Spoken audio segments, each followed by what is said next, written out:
Hello, Trinity Channel viewers and all that is watching on the satellite and Facebook and YouTube as well. Thank you guys for tuning in. And today we have another great show on the Truth and Lies. I am the host of this show, The Truth and Lies, and my name is Eddie Yusuf. So on today's topic, we'll be discussing the scientific proofs of the Quran, or is there scientific proofs in the Quran? So the phone number to call here is 248-416-1300. The phone lines will open in about 15 to 20 minutes. We will take the first 15 to 20 minutes talking about some of the things, some of the scientific proofs that are available for us in the Quran. Of course, we will be on the Christian side debunking them, and we have with us Ahmed Nadir, who will, on his Islamic side, try to prove them or make sure that they exist. Also, via Skype, we have with us Brother Jay Smith. Each one of them, Nadir Ahmed and Jay Smith, will give us about 30 seconds to 1 minute a biography of themselves to tell us a little bit more about what they do and their ministry. Brother Jay, welcome to the show. Thanks, Eddie. It's good to be here. Good to be here. Go ahead and give us about a minute and tell us more about yourself and what you do. Great. Well, I have been working in Islam about maybe 37 years. I have been as an apologist and a polemicist for the last 25. I am now in the United States. I was 25 years in Britain, and that's where I would engage with Muslims weekly at Speaker's Corner, getting up on the ladder, taking on sometimes hundreds of Muslims at a time. It was fun. It was great. Now I'm back in the States. I'm not retired. People don't think I'm retired. I don't know why people do. But I'm still engaging with Islam, as I'm doing tonight with Nadir Ahmed. This is the first time I've ever met him, first time I've ever engaged with him. So I'm looking forward to this time, the next hour and a half at least. Nadir Ahmed, thank you for being with us via Skype as well. Go ahead and tell us a little bit more about yourself and tell us more about you and what you do. Sure. So my name is Nadir Ahmed, and I've researched a lot of the claims for the miraculous nature of the Qur'an. And I've come to the conclusion that the Qur'an is indeed a scientific miracle, but not only myself, but many other people as well. I've also looked at a lot of the claims for the alleged scientific errors of the Qur'an, and I've researched them, and I found them to be flawed at best. And so what I can confidently tell you tonight is that the Qur'an is a book which has no scientific errors, and there's many statements in there which scientists have just found out recently, but yet they were mentioned in the Quran 1,400 years ago. So that's what I've been researching. I've also had many debates and discussions. You can Google my name just to find them on YouTube. And this is the first time I'm meeting Jay Smith, so it's a pleasure meeting you, and I'm sure we'll have a very good, fruitful discussion tonight. All right. Well, thank you for sharing that. Now, before we get started, let's go ahead and share with us, with the viewers as well, and with the panelists, the time frame. Each one of us will have 4 minutes to speak. I, as a Christian, and Brother Jay, as a Christian, 4 minutes for me, 4 minutes for him. That would equal up to 8 minutes for Brother Nadir. And he will either share what he has to say or debunk what we are trying to say.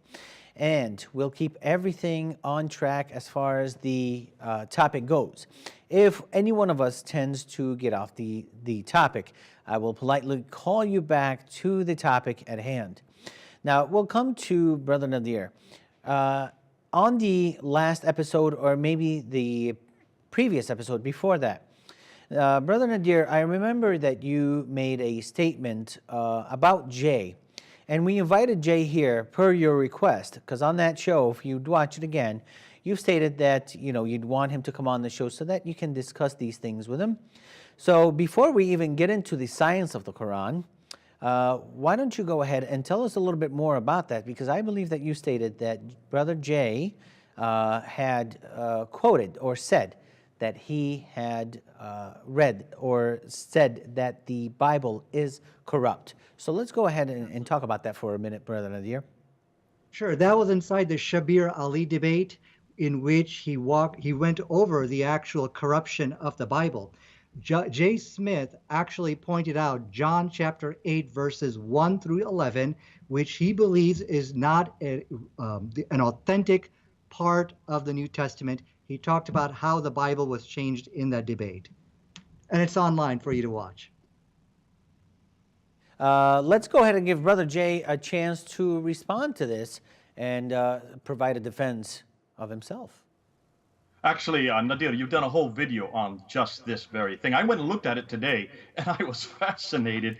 You quote me from October 15th, 2006. That's 13 years ago, where I said it's the video called "Is the Bible Corrupt?" And you put a clip on there for a few seconds of me saying that Muslims claim that we have corrupted the Bible, that we have changed, added, manipulated, and that we have taken it away.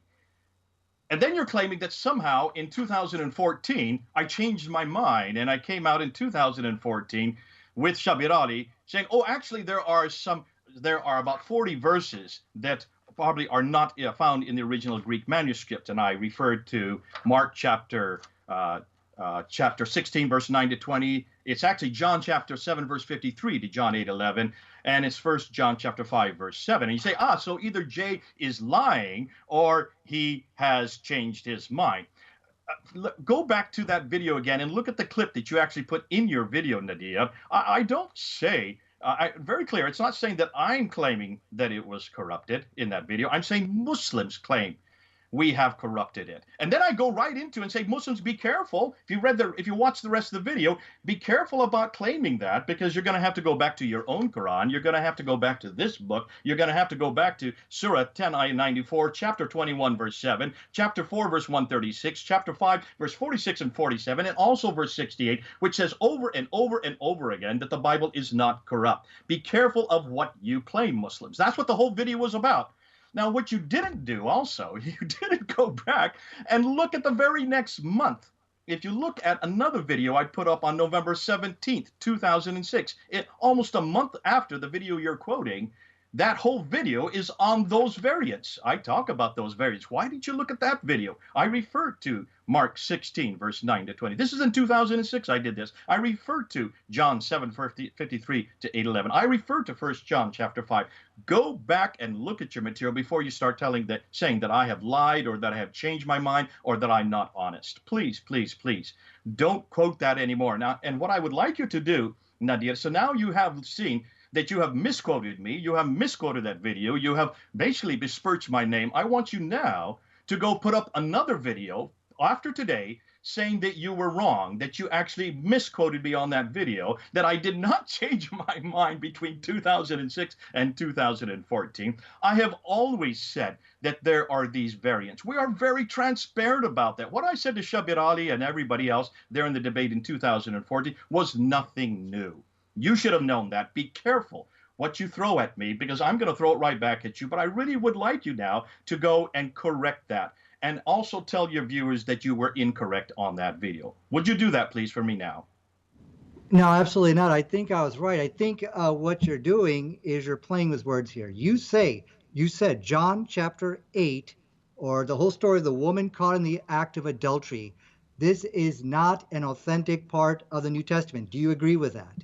Absolutely. We don't know if it is or not. I have no idea. No, What we're saying is not found in the earliest Greek manuscripts. Okay, it's my turn. But It's my I've turn been to saying talk, that Jay. since 2006. Where have I changed my mind on that? Brother Jay, you asked a question. Let him answer it. Go ahead and answer it, Brother Nadir, and then we can get into the topic. Let's get to the topic. I understand. No, before we go on, please, before Eddie, are you aware of the fact I've always said this? Are you aware of the fact that I said it a month even after that debate you're quoting? Nadir, What's new here? Why are you making these videos saying that I've lied? Okay, first of all, be I careful never said what you say about me in public. If you're gonna say it, for heaven's sakes, quote the video correctly. Hold on, Jay. So let him respond. You can't do it now, but maybe let next him tomorrow respond, or Brother next Jay. week, please go back and look at that debate. Certainly, that video, and see what I'm saying there. I'm being very clear that Muslims need to be careful about stipulating that our Bible is corrupted. If they don't first go and look at their own Quran, be careful to do that. because you need to look at your Quran and see if your Quran allows you to say that. All right, Okay? Jay, let him respond and give him a couple of minutes. Go ahead, Brother Nadir, take a couple of minutes in response to what Jay said, and then we'll get into the topic because we're getting off topic. Yeah. Okay. So, see, Jay, when you say that the story of the woman caught in the act of adultery, which I believe is John chapter 8, verses 1 through 11, you say this is some kind of interpolation or some kind of fabrication. It's really not a part of the original New Testament. Now, you got millions of people who, or billions of people probably, who believe in this. So, this is clearly an addition which you are admitting into the New Testament. So we call that corruption. You might call it something different, but we call it corruption. So now you made the claim that the Quran teaches that the Bible is uncorrupt and a pristine document. So let's do this. I really want to get onto the topic of science today, but I will challenge you for a discussion on that very topic, what the Quran says about the Bible, corrupt or uncorrupt. Maybe we could do that on the ABN show later. And let's together, you and I, look at the video, and you're going to see, first of all, I never called you a liar. I never said you're deceiving people, but you did change your opinion. Because when you started debating in the 1999s, I never heard you say that. I never heard you say, oh, by the way, this part of the New Testament, no, it's not from God, or it's just a fabrication. But you did your research, you did your studies, and now you change your opinion. We're like, oh, okay, yeah. There are portions of the New Testament which really don't belong there. Okay, so we can do in the Bible, all this stuff, we can do it, but let's get to the topic of the scientific miracles, without further ado. Is everyone okay with that? Yes. We are completely fine with that. We'll give Brother Jay a chance to respond to this on some later episodes, because if you're going to claim something about another person, here he is in person, or via Skype in this case, and he's trying to respond to what you have said. So he's only trying to defend himself. After all, this is a man's reputation. I'm sure, Brother Nadir, that you would do the same.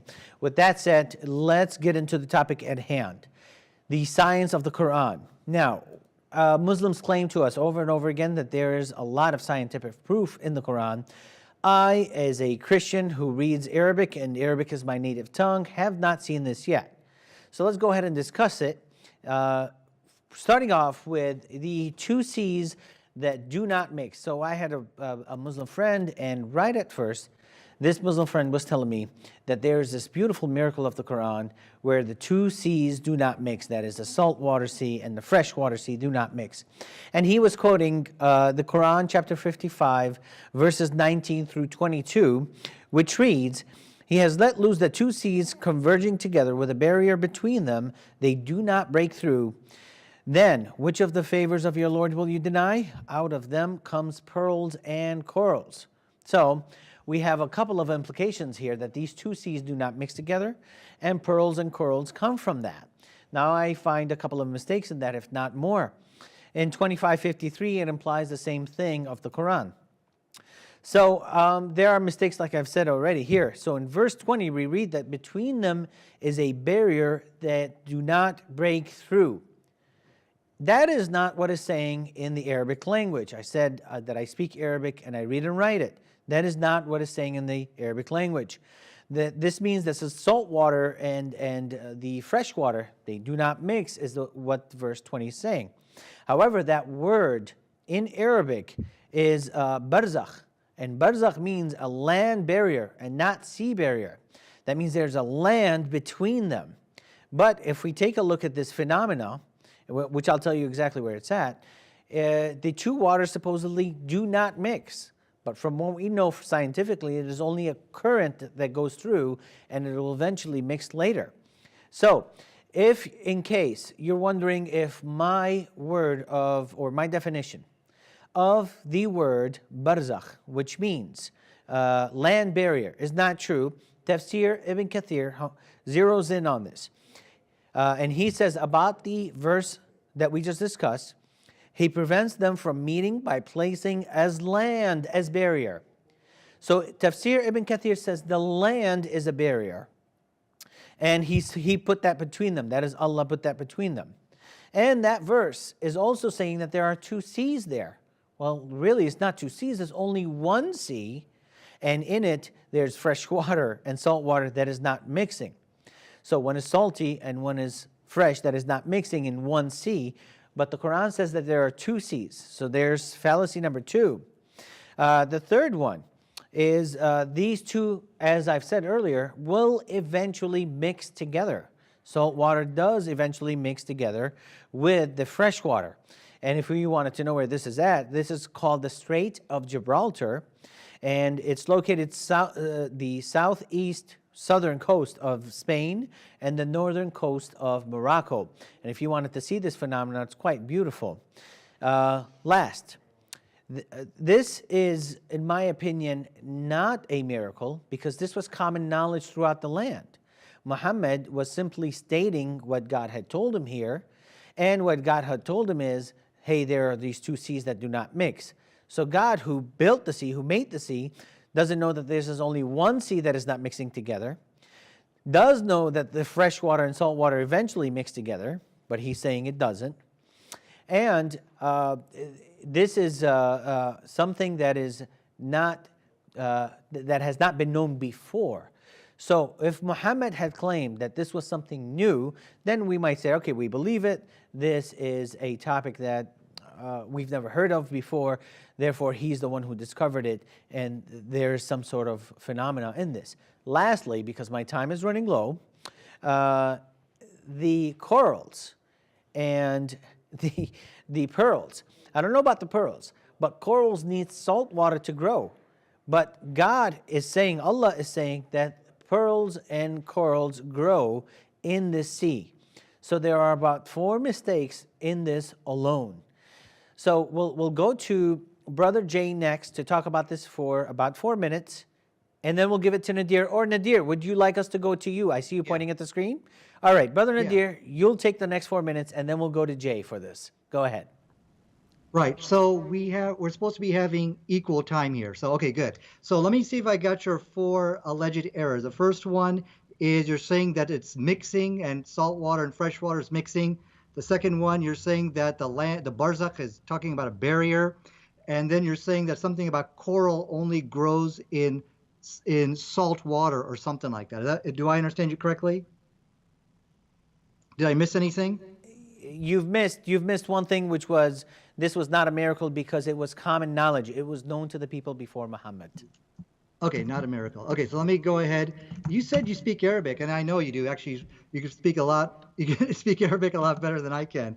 But if you actually read the verse, chapter 55, verse 20, you know in the Arabic language the word for mixing is yakhtalit, something like that. But this word is yanbaghi. Now, this is from the word bagha, and what that means is transgression. Now, if you were to take that root verb and just paste it into Google, or Google Images, you're not going to find anything to do with mixing. Rather, you're probably going to find some bad images coming up, because baghi also refers to sexual immorality, just basically a really bad transgression.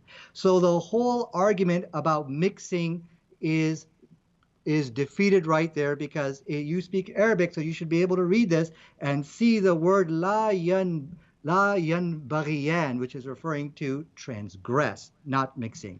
The whole thing about coral, this verse says nothing about salt water and fresh water. It simply says that there are 2 seas. So not only does it say nothing about mixing, but the verse just says there are just 2 seas and there's a barrier between them. Whether this is a miracle or not, I'm not actually presenting this as my evidence for the miraculous nature of the Quran. So I'm just going to let that go. We have other evidences which I feel are a lot more stronger, although there is a good point on that. Not mixing, 2 seas, and you said that there's only 1 sea. Well, that's your interpretation. You're saying that you see, the topic of tonight is what the Quran, can we find something in the Quran which disagrees with established modern science? And that you will never find in the Quran. This book, I have a Quran right over here. You will never find a scientific error. But there are definitely conflicts and contradictions with your own thinking. When you define, I think there's just only 1 sea out there. Yep. Well, yeah, sure. The Quran's going to contradict that. There's no question about that. So your whole claim to scientific error just falls to pieces right here. So I got a minute and 30 seconds left. So let me tell you why the Quran, what is the evidence for the Quran being miraculous? Number one, there are statements in the Quran which scientists have only discovered today, yet they were mentioned 1400 years ago inside the book. That's number one. Number two, there are no scientific errors in the Quran, and that is something which is astonishing, because there might be, I don't know, dozens, if not hundreds, of statements in the Quran which talk about geology to oceanography to all different branches of science to biology, yet not a single verse disagrees with modern science. And that is a miracle, because you'd expect to find hundreds. All the other books have scientific errors, yet the Quran. And the third miraculous nature of the Quran is that the Quran corrects the scientific errors of the Bible. And it is astonishing. For example, both the Bible and the Quran, they talk about something as small as a mustard seed. That's in the Bible, that's in the New Testament. You'll also find that in inside the Quran. It looks like one is copying from the other. But science has been able to answer that and with an emphatic no, because the Bible says that the mustard seed is the smallest seed, but you will not find that in the Quran. All right, So, Nadir, your time is up, and what we're trying to do is stay on topic. We're not trying to go to the Bible. We're talking about the scientific miracles of the Quran. So for the mustard seed that Jesus is mentioning for the Palestinians, and majority of them were farmers, they would know that this is the smallest of all seeds that they know in their world, obviously, because there is a geographical, historical context. But let's try to stick with the topic, please, Brother Nadir. With that said, let's go ahead and give it to Brother Jay in response to what he said, or you'd like to bring some of the scientific Quranic errors yourself. Brother Jay, go ahead. Yeah, it's been terrific. Thanks very much. It's great. This is the first time I've ever had a discussion or a debate on this very topic, looking at the scientific proofs in the Quran. To find out more of where what Nadir was coming from, I went and looked at his video today. He goes, if you look on his video from 2008, and I would encourage all you to do it, he looks at 8 different scientific proofs in the Quran that shows that the Quran must be from God, because every one of these 8, nobody could have known about them before the 7th century. Absolutely nobody. And he went over and he just stressed that point so much. And this is proof that Muhammad could not have known this. Therefore, only God could have given him this. And that's why this book is from God, he says. Now, what I like to do is just go right through every one of those 8. This is the first time I've seen it. I've only had today to look at it, but I can see so many problems because these are the same things we used to get at Speaker's Corner. Let's start with the first one in chapter 16, verse 68, Surah 16, verse 68, and he talks about bees, that the feminine form nahla in Arabic is used, and because it's feminine form, therefore Muhammad, we now know that the working bees are all the working bees are feminine. Really, the male bees are rather useless. They don't do much at all. And so how could Muhammad have known the sex of the bees to have known this? Well, the answer is very simple. And Eddie, you can help me out on this, because if you take a look at the word nahla, it is always feminine. It has always been feminine. When you're talking about bees, you can only use feminine.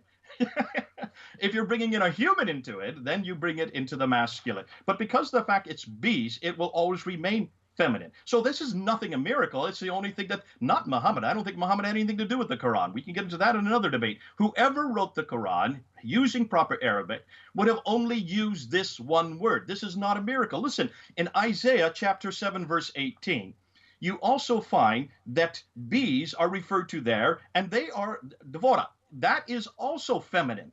So Isaiah, writing in 800 BC, that's a good 1,500 years before Muhammad, or not, sorry, Muhammad had nothing to do, before the writers of the Quran also used the feminine. Is that a miracle? No, it's because that's the only word that was available to a Hebrew writer at that time. Aristotle in 350, you went and you just poo-pooed Aristotle. You didn't say much to say about it. I don't go to Aristotle. I'd rather go to the Bible. But be careful. Neither the Bible nor the writers of the Quran created a miracle here because they only had one word available to them, the feminine form. That does not mean that all bees are feminine, all the worker bees are feminine. It's just the word that was available to him. Let's go on to Surah 89, Ayah 7, where you then talk about this city called Iram, and that there is no reference to the city until the Ebla tablets were discovered in 1978. There was a National Geographic article, and that was your source for that, a National Geographic article, page 736. Now, my response to that is, what did the National Geographic article say that Ebla referred to?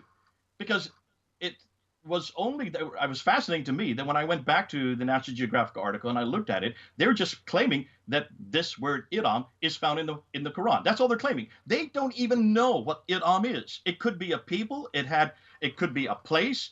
It's fascinating that the verse before it, in verse 6, talks about Ad, and the verse after it, in verse 9, talks about Thamud. So it's actually referring to Ad, Iram, and Thamud. Well, take a look where Ad, Iram, and Thamud are. Look where Ad and Thamud are. They're 600 miles further north than wherever Muhammad would have lived. So this is actually a much more, if you want Brother to talk Jay, about your time is coming to an end. I would ask you another question. I'm sorry, your time is coming to an end. We're trying to stay fair on the time here. So I'll take it from here, and then we'll go to Brother Nadir. Now, what Brother Jay was just mentioning, and by the way, let's open up the phone lines. The phone number is 248-416-1300. We'd like to take your questions, and if there are any Muslims that would love to challenge us on what we're saying, or any Christians that would love to challenge Nadir on what he's saying, please go ahead and give us a call, and let's see how we can answer it or help you out in any way. So if you have any comments, objections, any questions, go ahead and call us.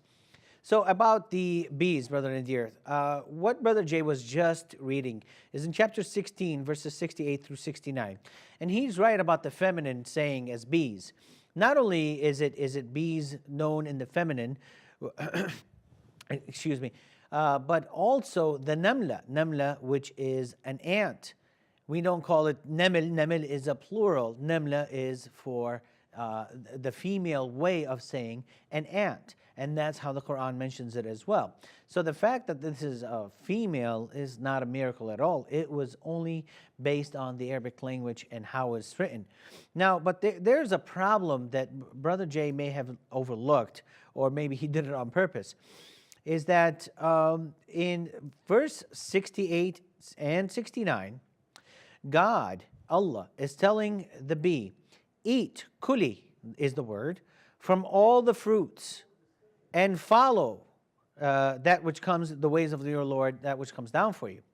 So God, Allah here, is telling the bee to eat from the fruits.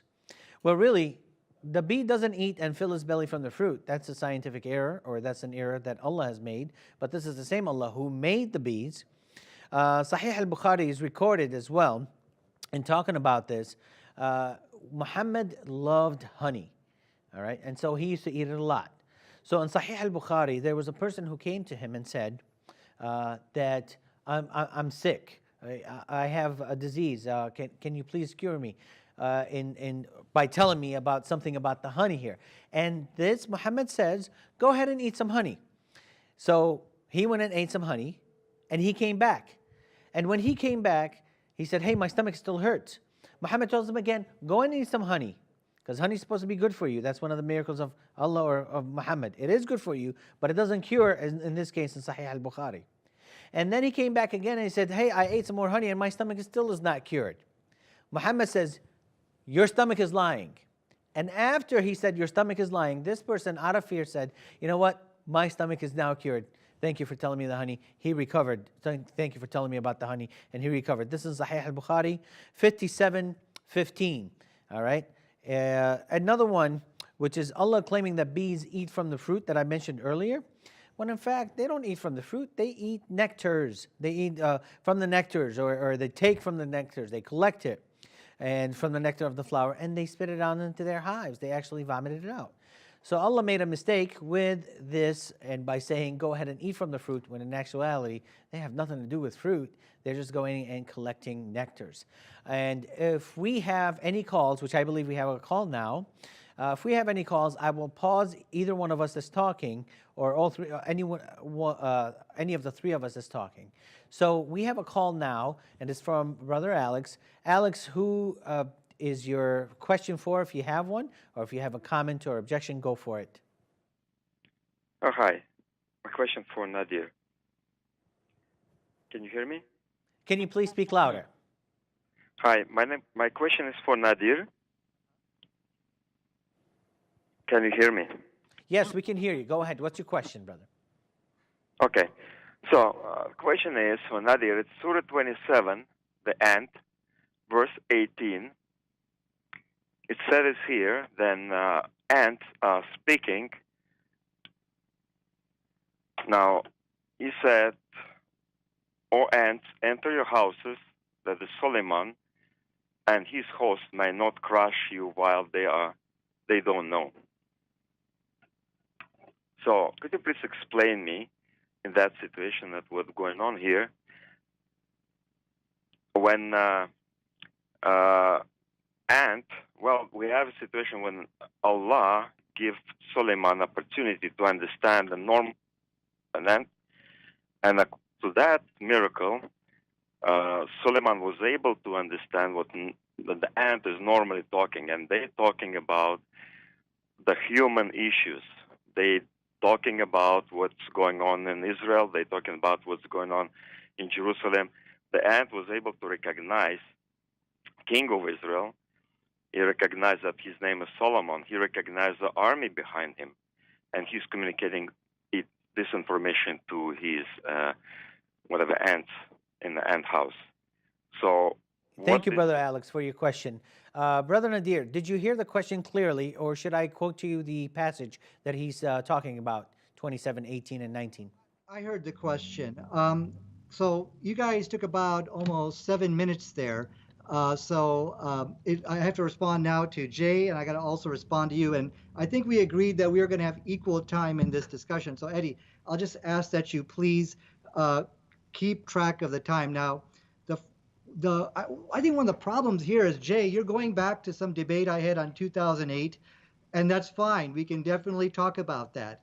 But the evidence which I am presenting today for the miraculous nature of the Qur'an, and this is not off topic, this is a miracle, I'll explain it to you, show you how it's relevant, is that if you look at the scientific errors in the Bible, why are they not in the Quran? Like, for example, the mustard seed. So we find this time and time again where if Muhammad is not a true prophet, that means he was copying from the Bible. It has to be, because they talk about the same thing.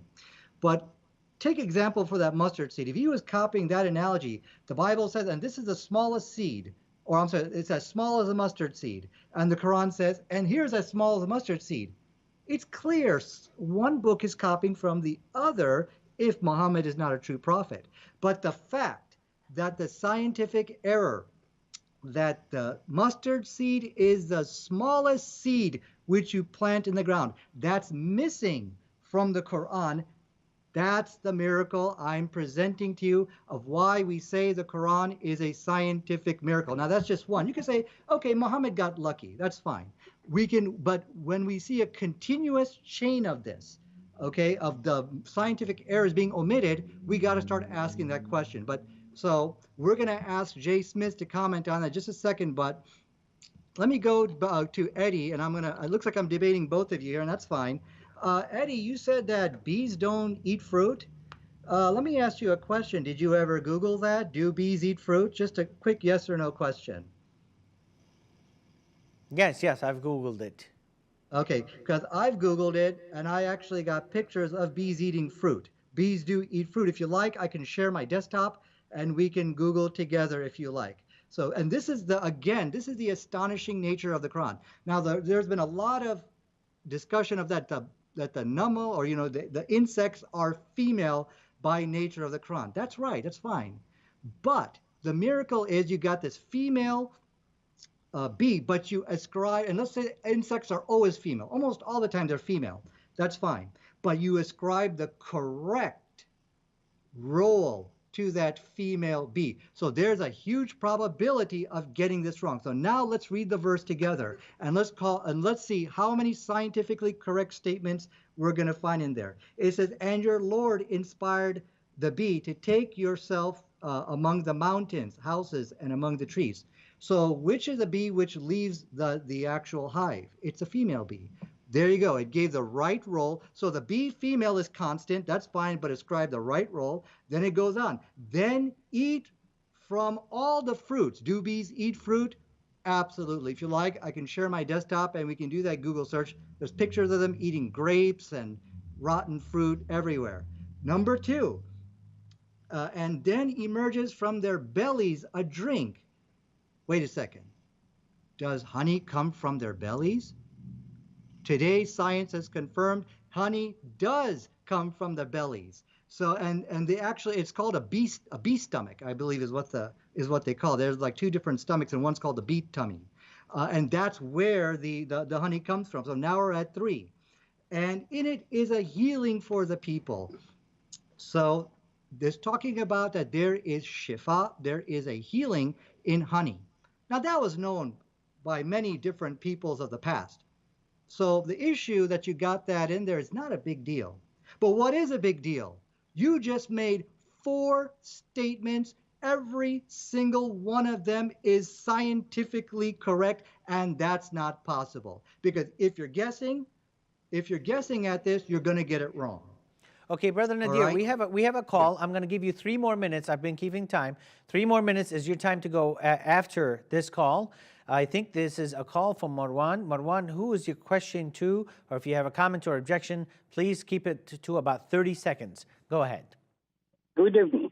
My question for 3 of you. Okay, my question is, the Quran in your hands is Quran Osman bin Affan. And Osman bin Affan, he burned about 7, 8, 10 maybe Quran. And there is a Quran for Ali bin Abi Talib. There's a Quran for Aisha. There's a Quran, couple Quran. So what kind of Quran you're talking about? And thank you very much. Sure. Brother Nadir, I'll let you go first. Take about a minute answering that, and then Jay would answer that, and then I would answer that for about 1 minute. Then we'll get back to you for the rest of your 3 minutes, for the rest of your time. Yeah, this is all off topic about how many, if there's other versions of the Quran. Let's stick to the Quran and science. I appreciate the call, but we can debate that later. Now, I believe I only had 3 minutes. Well, I'm counting. You guys had over 7 minutes. So that's why I'm saying, Eddie, you got to keep time so we can have this a fair discussion. I still got 8 minutes. So as a matter of fact, I'm giving you 9 minutes, Nadir. I'm giving you 9 minutes in total, brother. Let's start keeping time, 4 minutes, 4 minutes. So let me do my 4 minutes and then give each person a fair amount of time. Okay, so now, let me start my little clock here. Okay, so this is 4 scientifically correct statements. You cannot make in the desert 4 scientifically correct statements without any scientific error. That's not possible, okay? Now, some people may say, okay, well, honey was known, maybe by different groups of people back then. Well, yeah, that's true. But if Muhammad is copying from some other source, that's a very dumb thing to do because you're going to get caught. You're going to copy those scientific errors into your book. No man can make 4 scientifically correct statements. Number 1, the female bee leaves the house. Bees eat fruit, which even I didn't know that. You didn't know that, Eddie. 95% of the world don't even know that today. Yet the Quran was right. And that the honey comes from the bellies, and we know there's a honey stomach now, and that there's a healing in honey for the people. No. You cannot tetabio, meaning one after the other, making scientifically correct statements like that. I don't care if it's if you think, oh, well, maybe he observed it. If you're observing, you're going to make an error of a ratio of 10 to 1. 10 scientific errors for 1 true statement. This statement has ended the debate. You cannot do that. So in my remaining few minutes, that actually wasn't my miracle, which I'm presenting today. The miracle is this. Look, you have to agree if Muhammad is not a true prophet, then he copied from the Bible because the stuff is so similar. Like, for example, in Mark chapter 4, verse 30, it says, the kingdom of God is like a mustard seed, which is the smallest seed you plant in the ground. That's the words of Jesus. But this is scientifically incorrect. We now know that the orchid is actually, well, there's many other seeds which are smaller. Orchid is an example of one. Now, let's read the Quran. And astonishingly, we find the same mustard seed example. But guess what we don't find? We don't find the scientific error that it is the smallest seed that you plant into the ground. That is not inside the Quran. So the question I have for Jay Smith, how do you explain this? Number one, if Muhammad was copying from the Bible, then why didn't he copy that scientific error? You could say he got lucky. Okay, I can accept that, but we're going to see this luck is going to strike again very quickly. And how do you explain the scientific error in your book, which is the Holy Bible? Now, let me get to the issue of ant speaking. There's no contradiction of science over there. What scientist is going to look at that statement about ants communicating or speaking and say, oh my God, this is all contradicting science? There's never been a scientist who has ever said that. Now, please keep in mind, for over the last 25 years now, internet trolls, pundits, and people who have been paid to attack the Quran, they've been knocking on the doors of scientists, getting them to look at this verse and say, hey, disagree with this. And today, not a single scientist would ever waste their time with it. So the whole thing about your stomach lying, that's a very, very good lesson here. Because science today also tells us that there is something called the placebo effect. The body can heal itself. It's about 20% of what they estimate that if people just believe in something and they allow their body to heal themselves, you have 20% of people actually do that. There's a lot of good TED Talks on this exact topic. So what Prophet Muhammad sallallahu alaihi wasallam said here was priceless, and it is advice everybody should follow today. So there's my 4 minutes. My question for Jay Smith: how do you explain the scientific error in your book and it's not in the Quran? Well, again, would like to stay on topic. We're not talking about the Bible. We are talking about the scientific errors of the Quran. I did tell you that this was, and you read it in the book of Mark, where Jesus is saying, to you, this is the smallest seed, to you, you know, and they're Palestinians. All they know, the majority of them are farmers, all they know is that their smallest seed in their world is a mustard seed. Okay, so there's a geographical, historical context that you're not applying. But Brother Jay, go ahead and take it from here. You got 4 minutes. I think it's fascinating that Nadir did not want to answer the caller's question. It would have been great to see how he would have struggled on that one. You can see how he wants to answer what he wants, and he wants to throw it back to the Bible, which is fascinating. You just answered it. This is a metaphor. We've always known the mustard seed is a metaphor because Christ always used language that the people could understand in his day. And he's talking about the kingdom of God, which starts as small as the mustard seed. For you people, that's the smallest seed you have, and then grows from there. Look at the metaphor he's using, and don't try to take it literalistically to incorporate every seed in the world. But notice he didn't want to go back to that question.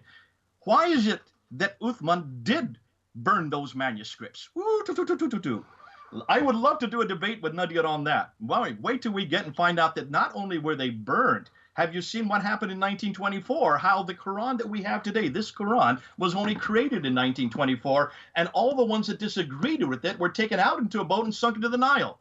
Now, he won't want to answer that one either. But let's get back to the scientific proofs, because I love to see. I'm going to continue right through his paper on what he did right. You can see he doesn't want to talk about this now. He said that's in 2008. Yet he's quoting me from 2006 in the video where he besmirches my name. So I'm going to continue back with these quotes. Evidently, he wants to throw these away now. He doesn't want to throw what he was saying in 2008. He wants to just talk about the mustard seed in the Bible.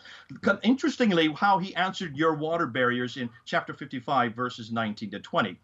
what's fascinating is even if he wanted to say that there was no land, let's just say, Eddie, that there was no land between it. Let's just say that this is, when you go to an estuary, you will see this observable with your human eye. Anytime there has been a heavy rain and there is fresh water coming out of a river, like you have in London after a big storm, you go to the estuary there that goes into the English Channel, and you will see a line there. You will see where the dirty water of the storm is now coming and approaching the seawater, and you can see the berry. It is observable. Anybody living too near an estuary would observe that. That is not a miracle. I'm sorry, Nadir, don't call that a miracle. That's observable. This idea that nobody can transgress that barrier. Well, what about the fishing boats that go out the very next morning? They're transgressing it all the time. Every estuary has fishing boats. Then he got into the whole notion of the dark ocean. Well, before that, and you notice he hasn't responded to me about this Iram in Surah 89, Ayah 7. I'd like him to come back and show me why is it that he's only going on a National Geographic article of 1978 to prove the Bible is now a miracle, when the National Geographic article is just quoting the Quran. I'd love to hear how he's going to answer that. Now let's go back to dark ocean. In chapter 24, verse 40, Nadir comes up this notion that when you go down below 1,000 meters, there is no light down there, and there's no way that anybody could have known that. No way that anybody could have seen that. How did Muhammad know that it's pitch black at the bottom of the ocean? I wish you had done a little bit more homework on that, Nadir. Actually, it's quite well known. It was well known in the 2nd century. You have Rabbi Meir, who actually refers to the fact that Jonah and the story of Jonah, the whale, went so deep that he had to use lights from his eyes. Now, he was saying it was like he would have to use lights from his eye to be able to see where he's going. It is so dark, it's pitch black down there. This was also repeated by Tarfon in the 2nd century, and it was then edited by Pirkei de Rabbi Eliezer, which is fascinating because these do predate the Quran by 5 centuries. I would even say 6 centuries, but we won't get into that debate tonight because that's one I can see you can't handle because you don't want to even talk about what that poor man who asked you that question earlier. So I want you to answer that. Do you really believe that the Quran is the first one to find that to delineate that there was absolutely pitch black at the bottom of the ocean, when you have these references that predate it by 5 centuries? I also want to talk about your idea that Jerusalem is the lowest the lowest point on the earth. Do you really believe Jerusalem is the lowest point on the earth, as you said in your video in Surah 30, Ayah 20, Surah 30, Ayah 2? Your time is done, Brother Jay. Let's go ahead, and I will take the next 4 minutes, and then we will go to Brother Nadir for 8 minutes. We're just trying to keep track of time. Once again, I want to remind the callers to call us at 248-416-1300. And Brother Marwan's question was actually good in dealing with this topic, because we have 114 chapters today, but before it was 116. Before that, it was 111. I mean, which one is it? There are missing verses. The breastfeeding of 10 times and then reduced to 5 times. The stoning of the adulterous women. So there are a lot of verses that are missing, and we know that from the hadith. But back to the ants, which I love so much, that I think Alex had mentioned. In 27:18 through 19, at length, here's what I'm going to read, at length from the Quran, when they came to the valleys of the ants, one of the ants said, "O ye ants, get into your habitations, let Solomon and his hosts crush you underfoot without knowing it." How did that ant know, as the caller said, that this was Solomon? How did that ant communicate, since they only communicate with pheromones and chemical smells? How is this a miracle? To what purpose is this serving? I mean, to know that the animal speaks? I mean, this is only in one ant. How is it only this one ant that spoke, and there were like thousands of ants if they are right within their inhabitation, as the Quran is saying? Not only that, if you read that chapter, maybe 2 verses before, like for an example, in verse 17, mentions that Solomon had soldiers of jinns, of men, and of birds, and they were all marching in rows. Jinns are demons, like the shaitans, men and birds. So here, if jinn is evil, Solomon had them as soldiers. So that must mean that Solomon controls evilness. We must exercise Solomon. Verse 19 says the Hopi bird, which in Arabic is al-hudhud, he's missing, right? And he's missing, and Solomon notices that this bird, which I have no idea how he notices, that this bird is missing, and he's saying that his punishment will be severe if he's not here, or if he doesn't show up in verse 22. And then the bird shows up all of a sudden, and the bird has this amazing intelligence. He finds this woman that had a great throne, and she was a great ruler, and he's telling him everything about this woman. And even if we read the tafsirs about this, it's really quite funny how all this is coming together. But from the ant to the hudhud, to the bird who's speaking, not only is he speaking, he's giving out an opinion about this woman and her throne. I have no idea how he knew that. And we know scientifically do not operate like that. They speak through pheromones and, like I said, chemical smells. How did this all take place, Brother Nadir? I want to understand, and scientifically. And not only that, after you're done explaining it, if you could, how is this important to us? For us as non-believers, for us to believe in God, how is this supposed to help us believe in God and in the last prophet? I'll give that to you. You have 8 minutes. Yeah, thank you. But if we could, Brother Eddie, we should just do 4 minutes each person, because I wanted to make sure I respond to Jay. So Jay is pointing out that I'm running away from a lot of topics. That's absolutely true. I don't want to talk about Uthman burning manuscripts. Let's debate that in the next discussion. I don't want to talk about my debate back in 2008. I mean, this is all good stuff. We can talk about it. The thing about the deep, dark sea, that someone actually said that in the bottom of the sea there is no light. I don't know of any reference for that, but these are all good topics. But the topic, I mean, really what we need to be discussing is you need to show how Prophet Muhammad was able to make 4 scientifically correct statements back to back to back. There should be a scientific error ratio of 10 to 1 at least. If you're doing scientific work, if it's research, if you're copying from somebody, there's got to be a 10 to 1 ratio there. The issue here tonight is, oh, look, the Quran got that there's a healing in honey, that's scientifically correct.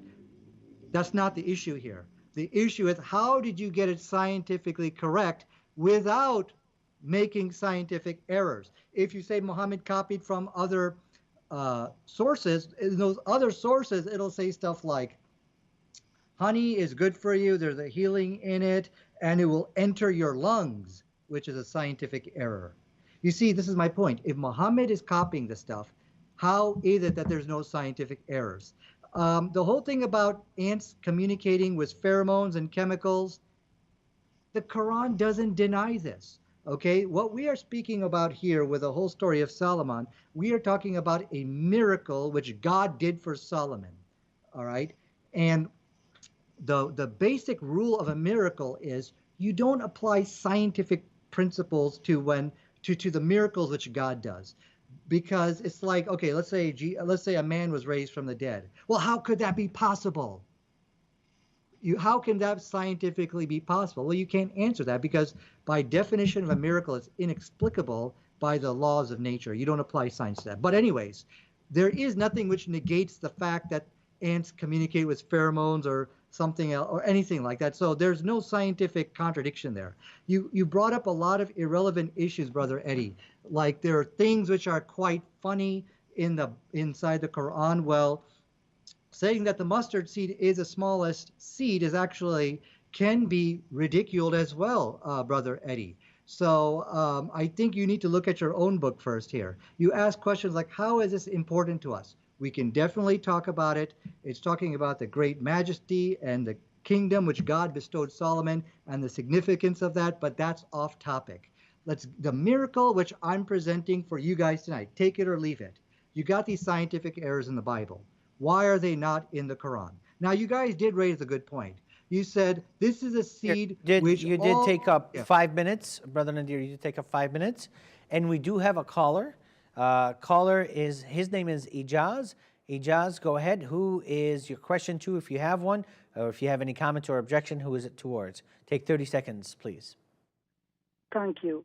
My question is towards Brother Nadir Ahmed. Assalamu alaikum. And for the charlatan J. Smith. The Bible in Matthew chapter 13, verse 32 says, Homikroteron men estin panton ton spermaton, which means the smallest of all defeats in the Greek. How does Brother Nadir Ahmed coalesce this with what the Quran says in Surah 95, Ayah 1, where it speaks of the hepatoprotective effects of olive oil with the fig and date palm fruits, where it strengthens people that are weak with chemotherapy? On the one hand, you have the Quran giving you scientific evidence for something which heals you, and on the other hand, you have a major blunder in the New Testament regarding Panton, that's Greek for all the seeds. Thank you. Have a good night. Okay. Thank you for that. I think this was a praise report in 95:1 by the fig and the olive. This is where Allah is swearing by the fig and the olive. I didn't understand the rest of his question because it was hard to hear. So maybe through the Trinity Channel app that we have on Facebook, you can post your question there, and then we can read it and see what it's about. But I'll go ahead and give it to Brother Jay since Nadir's time is out. Go ahead, Dr. Jay, and take 4 minutes discussing whatever you'd like about the topic. Yeah, I'd just like to answer Ijaz very quickly. I don't think Ijaz was listening when we said this is a metaphor, therefore do not try to put a literalistic interpretation on the mustard seed. About his reference in Surah 95, Ayah 1, the fig, the olive, and by Mount Sinai, by the city of security, and according to my Quran, that says Mecca. Boy, I'd like to hear Ijaz try to understand that there was no Mecca at the time the Quran was written. There was no Mecca, at the time that Muhammad was living. There was no Mecca at the time of Uthman that we know of. The earliest reference we have for a city called Mecca is not till 741. Muhammad died in 632. How does he answer that? I'd love to know. This is Ijaz Ahmed, who is from Trinidad, who was supposed to have debated me, I understand, back in Hong Kong in November. Now, let's go back and let's continue with what I'm saying. Nadir asked, and he said, where are there any errors in this story about the bees? I'll give you two right now. Just look and see. It says it must go and eat fruit. Now, I want anybody who's listening, some bees can eat fruit. That's true. But is that what bees eat, or do bees eat the nectar from the flowers? So already there is one error. If that's the only thing that the Quran says the bees eat is fruit. Now I'm taking your same logic and putting it right against you, Nadir. You're taking a little bit and you're expanding upon it. I'm taking a little bit and expanding it upon as well. So what you're saying is the Quran does not realize that actually bees don't eat fruit normally. They can, but they normally eat the nectar from flowers. There's the first error. The second error is that this honey that is produced comes from the stomach of the bee. I want anybody to look and just Google this. I just Googled it. Everyone that I Googled said that honey comes from the honeycomb that is brought by the bees into the honeycomb from the nectar of the flowers. It does not come from the bee's stomach. That is a metaphor again about the honey stomach. It is not produced there. So I would love to know where Nadir thinks that this is a real error. This is a glaring error. Now let's continue on, because I would love to get through these things that Nadir now wants to run away from. He still hasn't answered the question about the dark ocean. Please answer that in Surah 24, Ayah 40. How is it that the Quran is a miracle because it knows that there's darkness at the bottom of the ocean? You said you don't know who this Rabbi Meir is and Rabbi Tarfon is. They're from the 2nd century. If they could know this in the 2nd century, this was nothing new. It was nothing new. Therefore, even those who wrote the Quran would know that it's dark. Anybody who swims, I don't know if you swim or not, Nadir. I have swum many times in the ocean. The deeper you go, the darker it gets. It also gets very much pressure. That is observation. That is just logic, that it gets darker the deeper you go. Let me go to Surah 30, Ayah 2. This is another one I want to hear Nadir try to answer. But please answer about these things with the bee. Please answer about the dark ocean. Now please answer chapter 30, verse 2. Which talks, and you said very clearly in your video that the Romans the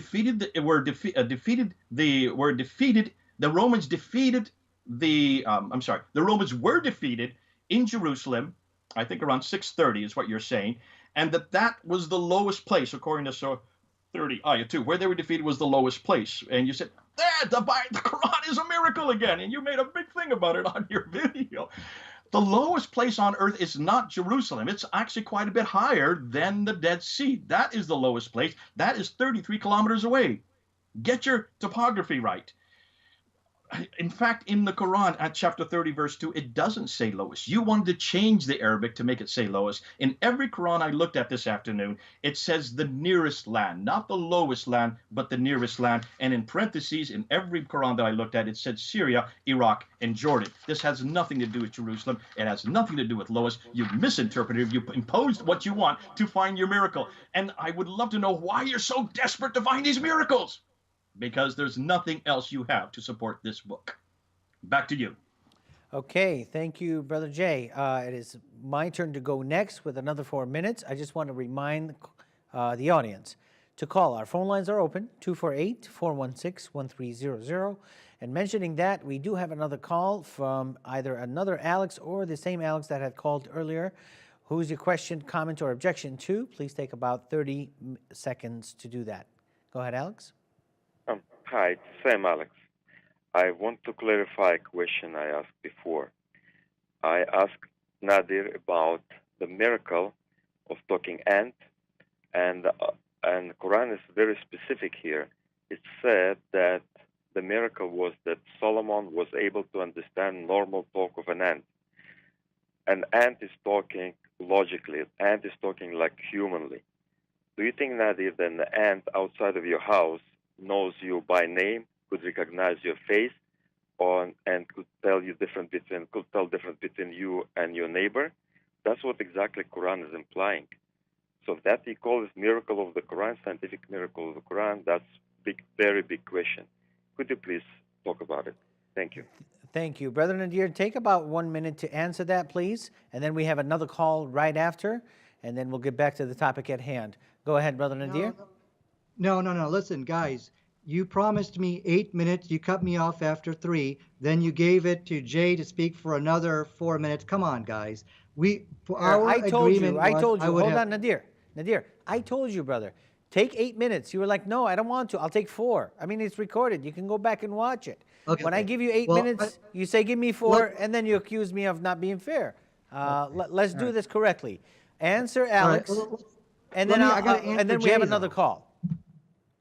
Okay, well, let me take my missing 4 minutes, and then we can go 4 minutes, 4 minutes. Okay? Sure, but these callers, when they do call, they're calling from long distance. They can't. So he's already been answered. This is a miracle which God did for Solomon, and we do not apply science to miracles. So God did many miracles, and for Solomon to be able to understand ants, God can do all kinds of miracles, so I hope he can understand that. Once again, we don't see any contradiction of science. If we look at what scientists, what they would object to, they would not object to this because they would basically walk away from this. I go, okay, we see something of the metaphysical world, something supernatural. They'll just walk away from that. There's nothing there which contradicts modern science.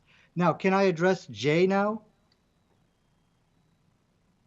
One more call that's on hold. This is from Joe. Joe, who's your question to, comment, or objection? And please take 30 seconds to do that. Go ahead. Regarding Surah 16. Can you please speak louder? We can barely hear you. Yeah, Surah 16, Ayah 66.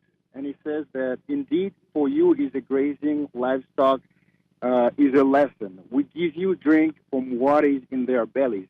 That is wrong because we do not drink anything from what comes in their bellies. We drink from what comes from their breasts. Milk is formed in their breasts, not in the belly. If we tear them apart, we will not find anything in their bellies. And then it says, between excretion and blood, pure milk, palatable to drinkers. That is also wrong. Excretion and blood does not bring milk. Would love Nadir to answer that, please. Thank you.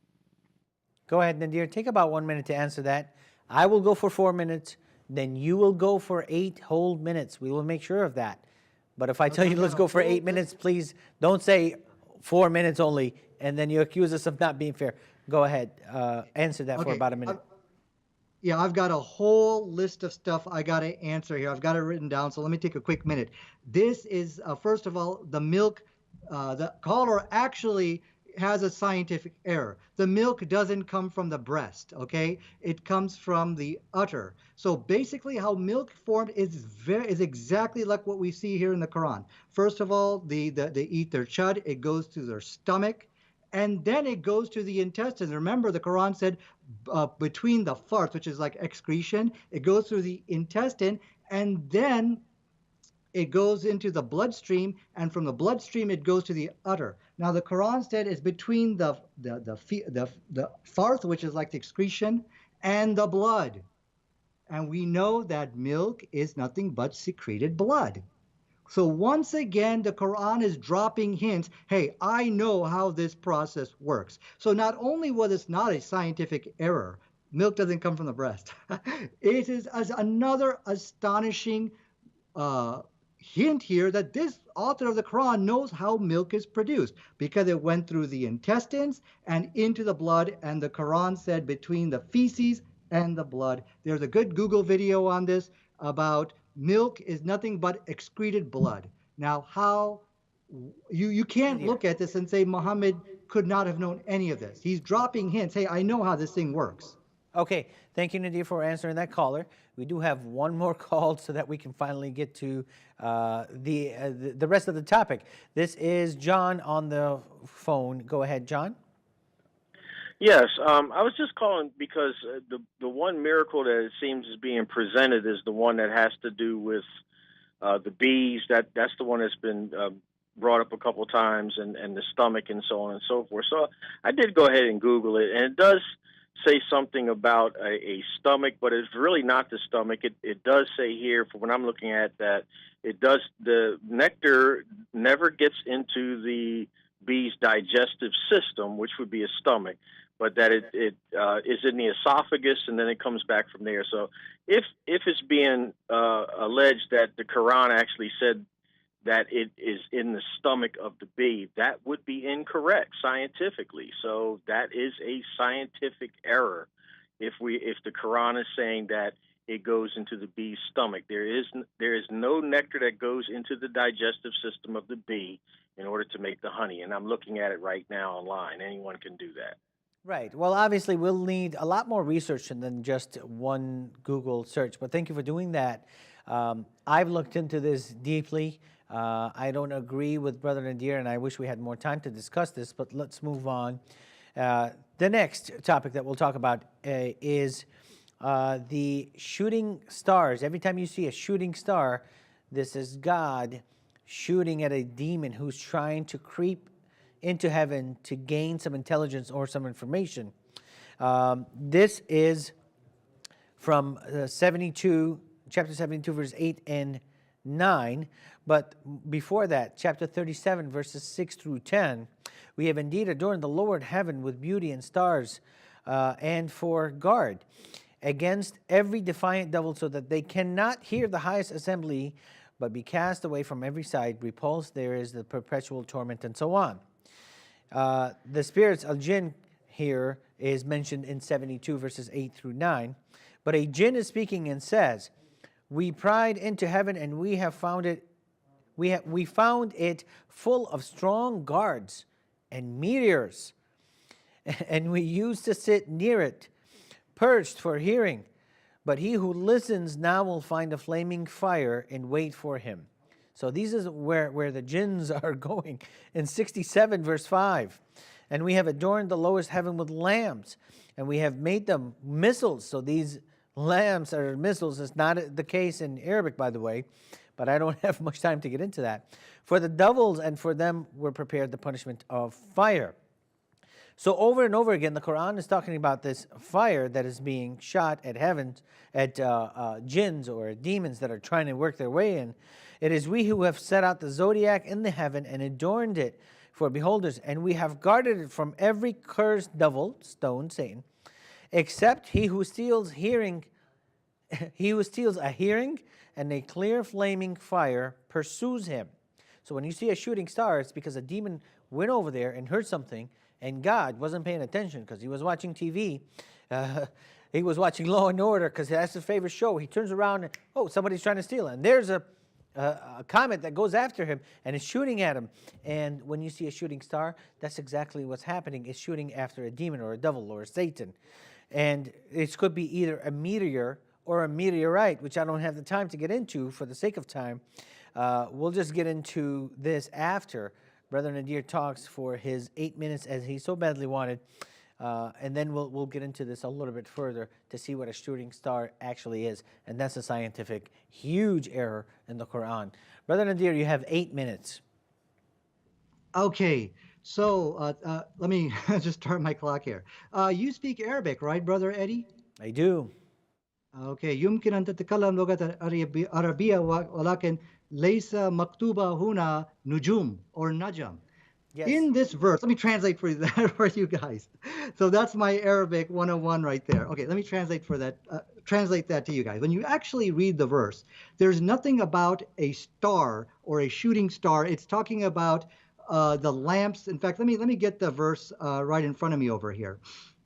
It's and you engaged in mockery of the Quran, which I'm just going to go ahead and let's slide for today, because when we look at the scientific errors of the Bible, those people are going to laugh at that, I think, a lot more than anything to do with the Quran. The word there is from the word misbah, meaning lamp. Okay, that he uses this as a missile. Now, how does this contradict science? Science is going to look at this and say, once again, this is a metaphysical something or another. It does not, they're going to walk away from this. So this is, again, off topic. But now, Jay, you guys have shot a lot of points at me. I'm going to try to address all of them. Jay, you keep going back to my 2008 debate. Like I said, we could talk about that, but let's stick with the topic of the miracle which I am presenting here today. Okay, now you did make a good statement here about the mustard seed. You says, regarding the mustard seed, if Jesus said it's all you know, oh, this is what is known to you in the world, or the smallest seed you have, well, then yeah, you guys are right. Then that's not a scientific error. But I can assure you nothing of that is written in the Bible. So let's read what it says. It says, the kingdom of heaven is like the mustard seed, which a man took and planted in his field. Now check this out, though it is the smallest of all seeds. It is the smallest of all seeds. To you, which you know? No, that's nowhere in the text. So this is a scientific error which you need to answer. And the issue here is not, okay, look, the Bible has scientific errors. I don't care about that. But the issue here tonight is, why don't we find that in the Quran? Now, let us go to another one. Both the Bible and the Quran, they talk about being a virgin is good.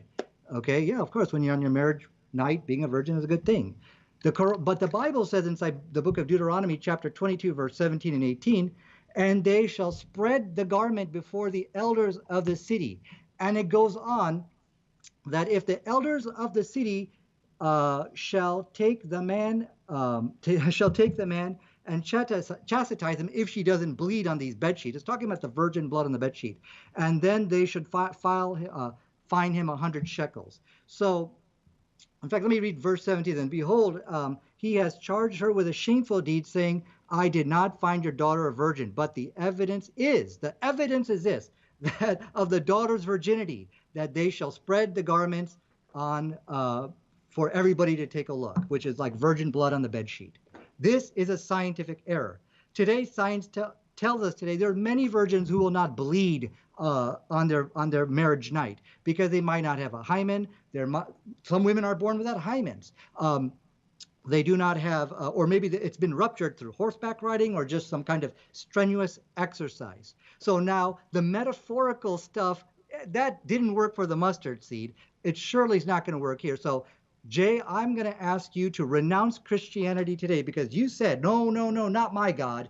My God could never make a scientific error. But what about the Quran? The Quran also says to be a virgin is good. In Surah chapter 66, verse 5, it talks about being virgin is a good thing. But guess what you don't find? You got it. The virginity test. That is nowhere to be found inside all of Hadith or in the Quran. So, okay, Muhammad got lucky on the mustard seed. All right, maybe he got lucky. He didn't copy. It is the smallest seed which you plant in the ground. Fine. But now we see Prophet Muhammad sallallahu alaihi wasallam getting lucky again. The virginity test. This is the blood on the bedsheet blunder. There is nothing on the bedsheet which can determine. There is nothing, period, which can determine a woman's virginity. This is what science tells us today. And guess what you don't find in the Quran? You got it, the virginity test. Number 3, both the Quran and the Bible, they talk about Noah's flood. The Bible speaks about a universal flood. The Quran also speaks about a flood inside chapter 25, verse 37. But look what it says. Well, let me go back. Why is a universal flood contradict science? Because there's millions of species of animals, more than millions of species of animals out there. We're still discovering them today. So could you imagine an ark so big that you fit all these millions of animals? And then there's always the task of reintroducing them into the wild again, which is another big task. Science says this is impossible, and this is actually a scientific error I learned in college. This is something which is unanimously tested by scientists as a blunder in the book. But now let's go to the Quran. Chapter 25, verse 37. And the people of Noah, when they denied the messenger, we drowned them. Who? The whole world? No. The people of Noah. So here we see the Quran yet a third time correcting the scientific blunders of the Bible. So one thing I want to hear from J. Smith, I would like to hear your opinion on this virgin blood on the bedsheet. Do you reject this as a scientific error? Take 20 seconds of my time, Jay, and explain it to me. Will you reject this virgin blood on the bedsheet blunder?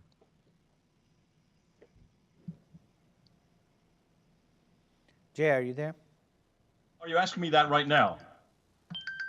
Yes, he wants you to respond, 20-second response. Very simple. This is a test that is used all over the world. I'm not worried about that. It's not a problem for me because that is usually a test that is even done today in most parts of the world. Not in the West, of course. We don't do that. I find it fascinating, though, that when he wants to go to the flood account in Surah 25, verse 37, he says because of the fact that it didn't mention the word ark in there, that they were just going to that they were going to be destroyed, that now he is denying that there was any ark, or that he was denying that there was a universal flood. Is Nadir trying to say that there was no flood now for all of mankind, or is it just a local flood? Is he now trying to say that there was no ark? Is that what he's assuming with chapter 25, verse 37? He's still not answered me on about the flowers and the fruit, about the bees either going to fruit or to flower nectar. He hasn't answered me about the nectar and honey being made in the stomach. He hasn't answered the caller as well. Have you noticed he's completely running away from these questions? So and here he's trying to get it back to Deuteronomy, going back to Deuteronomy 17. What's that got to do with tonight's debate? So he's digressing in every possible way so he doesn't have to answer these questions. Please answer these questions, Nadir. Yeah, so that I was going to give you 20 seconds. Okay, I'm sorry, I forgot to answer all the other stuff. But no, you said, okay, wait a second. It's not a test for me. People still use it. Come on, Jay. If people are still doing that, then they're ignorant. And I can't believe you're going to follow the ignorant people of virginity test. This is bonkers. And that's a bonkers in the Bible, which is not in the Quran. Now, let me answer you about the stomach. So I have come prepared tonight with my references. So I will read from you. I believe, in fact, I put it in the text about the honey stomach. What the caller was talking about, he's doing this ad hoc something, and he was barely intelligible about something not entering the digestive system. The Quran never said it did. All the Quran said it comes from their stomach. Now, let me read from you the Guardian article, and can I share my desktop here real quick, you guys? In fact, let me go ahead and hit my little share, just so Jay can read this along with me. It does come from their stomach because, again, look, you guys don't know what I'm talking about to begin with, okay? You're just right now doing quick ad hoc Google searches to win the debate, but that's not going to work. We can't see that, Look Nadir. It's too small. It's too small? Yeah. Okay, this is from the article which talks about the bees and how they make honey from the Guardian. I put it to you inside the chat text. They store it in what is called the honey stomach, which is different from their food stomach. So like I told you, this is coming from their stomach. and that's what the Quran said. So this is what Science Today, I've given you my link, my article substantiating that. Now, there was also another thing. You're right, I'm not answering a lot because I'm being bombarded with so many points. You said, well, the flower nectar, that's what's normal. The Quran doesn't contradict that. Again, you have not answered, how did Muhammad sallallahu alaihi wasallam get it right 4 times in a row and corrected 3 scientific blunders of the Bible? And I'm going to come back to you because I'm not going to let you go. No problem. It Jay. seems like, Nadir, it seems like we have lost the video call. We can only hear your voice. I think you went to desktop and did not bring up your picture again, your video. Yeah, okay, sorry about that. Okay, well, I tell you what, can you see me now? Yes, and you have about 2 minutes. Okay. So let me see what else. You're right. There's so much here I'm missing, and I apologize. It's just that I've been bombarded from left and right. Okay, you keep saying. So now you went back and said that the mustard seed, was all metaphorical. Again. This is what all false religions try to say to defend the scientific contradictions in their Bible. There's nothing metaphorical about this, okay? There's nothing metaphorical about saying that the mustard seed is the smallest seed which is planted in the ground. But as you can see, Jay Smith is just misleading himself and misleading others on the Bible blunders. But that's not the important here. The question is here, why is that not in the Quran? If Muhammad's copying from that book, believe me, he's going to copy those scientific errors. But I'm not going to let you go on this virgin blood on the bedsheet blunder. You said something, well, I don't do it. Well, whoever does it, that person should be condemned. They are ignorant people. Science Today has debunked it. There is nothing on the bedsheet which can determine virginity. It's a myth. It's a folklore. Yet this is what the Bible says. Yet we find no scientific errors in the Quran. Now, Jay, very quickly, did I address all your points on the scientific errors referring to the B verse? Because if you cannot address that, it's over. That's 4 scientifically correct statements. Bees do eat fruit. The honey comes from their stomach. It's the female bee which goes out. And honey, there's a great healing in it. You cannot make 4 scientifically correct statements in the desert, which people even today don't even know. People like the callers, they're like, huh, what? Honey comes from the stomach? Bees eat fruit? Even today, we don't know this stuff. Yet this was mentioned in the Quran 1,400 years ago. So you have to answer that, and you have to answer this blood on the bedsheet blunder in your Bible. Please don't go back to the 2008 debate. We can talk about that later, but address what's being presented Nadir, to your you time is today. up, brother. All right, thank you for that. Nadir, your time is up. Brother Jay, go ahead and in 4 minutes, I guess cram in there as much as you can because we can't really address all these topics. Go ahead, Dr. Jay. Question first about timing. Before you start the time. Yes, go ahead. How much time do we have left in this talk? We have about 7 minutes left, but obviously it will be extended. Is this my last talk? Is this the last thing I'm saying? No, this is not your last chance. We will let you know when the last talk is. Okay, let's go through. It's obvious that he does not want to accept that when in the Quran, it's very clear that when it says to eat fruit, that's not what that's not what bees do. They mainly get nectar from flower. He doesn't want to accept that. That's fine. Those who are watching can see that he's made a mistake, that the Quran has made a mistake on that. It's obvious that he does not understand what the caller was saying. He claims that the guy was garbled. We could all understand. It was very clear. He was saying that the nectar that the bees take from the flower does not go into their stomach. It stays above the stomach. It's put into the honeycomb. It's in the honeycomb where the honey is made. There is no honey in the stomach of any bee. Whether or not it's called a honey stomach is superfluous. That's another mistake that the Quran has made. So those are 2 mistakes already in that same reference. He has still not answered about the dark ocean. He still has not answered about the lowest land being Jerusalem. He has still not answered about the water barriers to you. But I want to say he made this claim that there is no error whatsoever. So I want to now go to Surah 21, Ayah 33, that science now proves that the sun and the moon have orbits. And he made this many years ago, Nadir, so I'm going to bring it back to you because this is a real glaring error in the Quran. The sun and the moon have orbits. Now, Nadir will want to say that these are separate orbits, that we have now found that the sun has orbits, that the sun does have an orbit within the Milky Way system, but that nobody could have known about. That's not what the Quran is saying here. Go to chapter 36:40. The sun and the moon orbiting the earth, one following the other. That debunks Surah 21, Ayah 33. Then go to Surah 91, Ayah 1 and 2. The moon follows the sun. It's right there. If you can see those, if you look at both chapter 21:33 and 36:40 and 91 verse 1 and 2, you can see the Quran is very clear that the sun is following the moon in an orbit around the earth. This is completely been debunked today by modern science. So there is a glaring error. If you even look at what Al-Bukhari, look at Al-Bukhari, volume 4, book 54, number 421. Muhammad says that as the sunset is receding, this is what Muhammad says, and he is the one that which the Quran is revealed.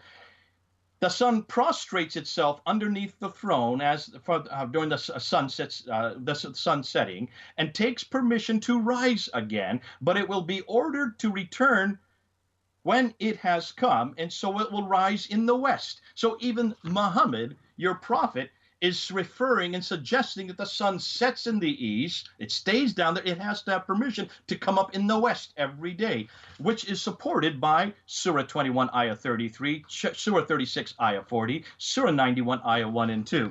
We have given you a glaring problem with your Quran right there. We've also given you two glaring problems with the bees. We've also given you a huge problem with looking at the transgression of the waves. The fact that none of this is not a Quran. That's not a problem.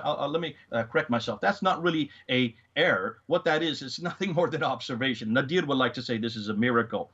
He still hasn't answered me on Iram's problem in chapter 89, verse 7. He wants to walk away from this. He hasn't answered on what the caller talked about concerning the burning of the manuscripts.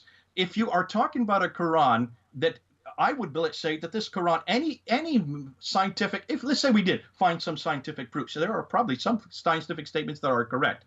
I would suggest that most of them have been borrowed from other sources. We've already given you the source for the dark ocean, that it's dark at the bottom of the sea, from Rabbi Meir and Rabbi Tarfa. I would suggest that even the story of Dual Karnain is also borrowed, but also the story of Solomon and Sheba and the Hoopoe bird that's in chapter 27 of the Quran, verse 17 to 44. That is found in the second Targum of Esther from the 2nd century. If you take a look at the Quran, you will find that many of these stories have been borrowed. They've been borrowed from many different sources.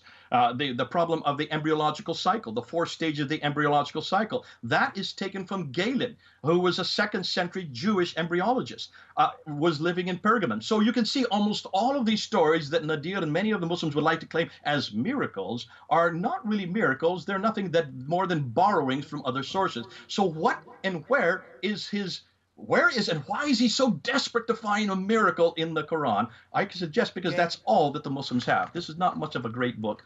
And since they have nothing else to fall back on, they have to go to miracles. We've pretty well showed tonight. Your time is up. Thank you, brother. I appreciate it. All right. We want to remind our callers that our show ends at 10:30, but we decided to extend it till 10:45. Still go ahead and call us. The phone number is 248-416-1300. I want to address something that Nadir has said as far as the English speaking, and he's trying to correct me. Brother, I don't know how to say this nicely. I can put 10 of you in my pocket when it comes to Arabic speaking here. And I'm talking because this is my native language. This is where I grew up, born and raised in Baghdad, Iraq. When I say barzakh in the separating of the two seas as it is in English, this is a land barrier. Or when you quoted chapter 67 for me about these were not stars, were lamps. Let me read to you in Arabic so that you could see it. وَلَقَدْ زَيَّنَا, that means we have furnished, السَّمَاءِ الدُّنْيا, the skies, the heavens, بِمَصَابِحَ, that means with lamps. Are you trying to tell me that these are literal lamps that are sitting in the heavens? No, obviously these are stars. Obviously these are stars that give out light. Okay? بِمَصَابِحَ وَجَعَلْنَهَا رُجُومًا. Rujuman means we have made them into missiles. Rujuman, we have made them into missiles. This is God talking. All right, we have made them into missiles. للشياطين. To who? To Satans, to demons. To the shayateen. وَأَعْتَدْنَا لَهُمْ عَذَابًا السَّعِيرَ. Okay, so these are not literal lamps. They're shooting stars. And God has made them into missiles that shoot at Satan's. And then you're telling me that you're telling me that I have made a mistake about this verse in the Arabic. So really, brother, I don't understand your logic. I think we have a call, and then I'll continue with my 4 minutes. That was 1 minute that I spoke to. Go ahead. This is Brother Daniel. Go ahead. Who's your question to, or comment or objection? And please take about 30 seconds and nothing more, please. Thank you. Go ahead. Hello, I got just 2 questions. Question I number can barely 1. hear you. Can you please speak louder? Hello, you hear me? Hello? Yes, I can hear you. Go ahead. Yeah, in Surah 18, verse 50, how did the shaitan have children if he had only one who was kicked out? This is question number 1. Question number 2, in Surah 41, verse 11, Allah created earth first and after that heaven. But in Surah 79, verse 27, Allah created heaven first and after that earth. So which one is created first, the heaven or the earth? Thank you. Okay, that's a lot to take in. So I'll take 1850 and the rest, maybe Brother Nadir and Jay can take it as well. So 1850 basically says that Iblis was kicked out for not bowing down to Adam. I don't know why would God want him to bow down to Adam in the first place, but he did not bow down or prostrate himself, therefore he was kicked out. I don't know how to say this nicely, but we're going to go into the tafsir of 1850. Because we were talking about it, I had it up just from yesterday's study. Let me read this to you, and it is in Arabic, and I will explain it or translate it. Nadir, you said you speak Arabic. If we can please put them up on the screen as well. You said you speak Arabic. Correct me if I'm wrong. Stop me right away. Correct me if I'm wrong.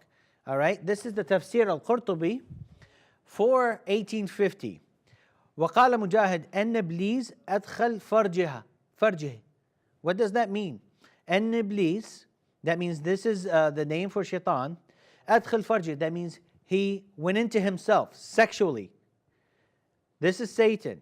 He went into himself sexually. في فرج نفسه, in himself.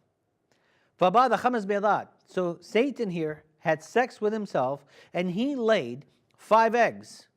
Okay?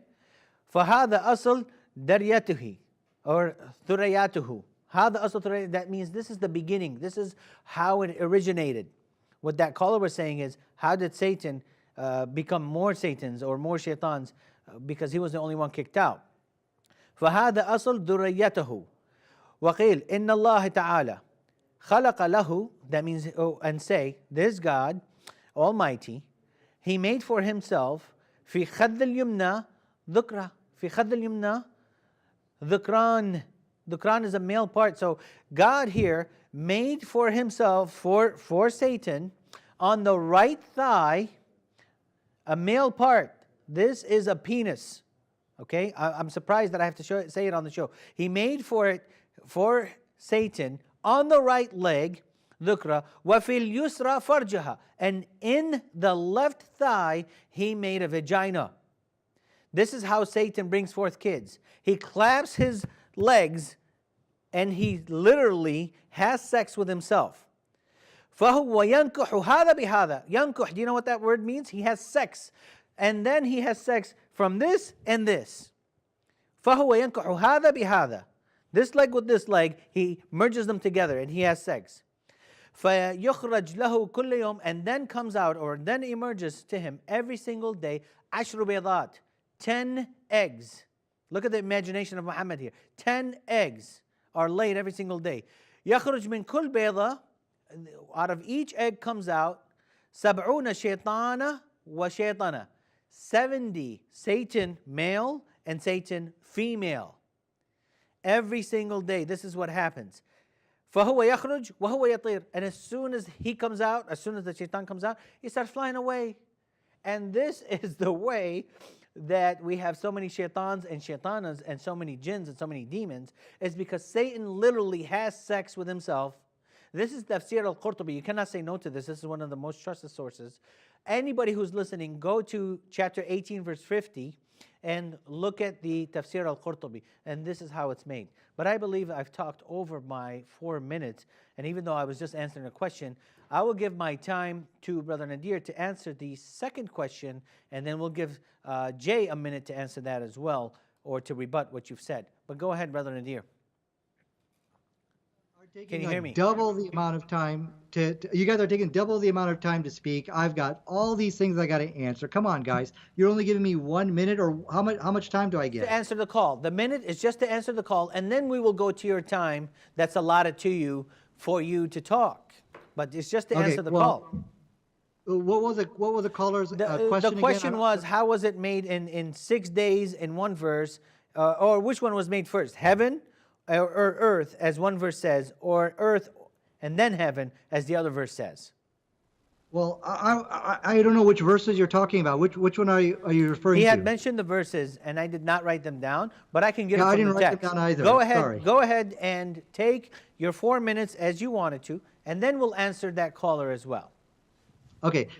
Before I begin my 4 minutes, I want to ask Jay just a quick question. Will you disavow the virginity test found in the book of Deuteronomy? Yes or no? About blood on the bed sheets. Just answer that, then I'll begin my 4 minutes. I don't go either way. I don't practice it today. Of course I don't practice it today. So why should I? But it's in your Bible.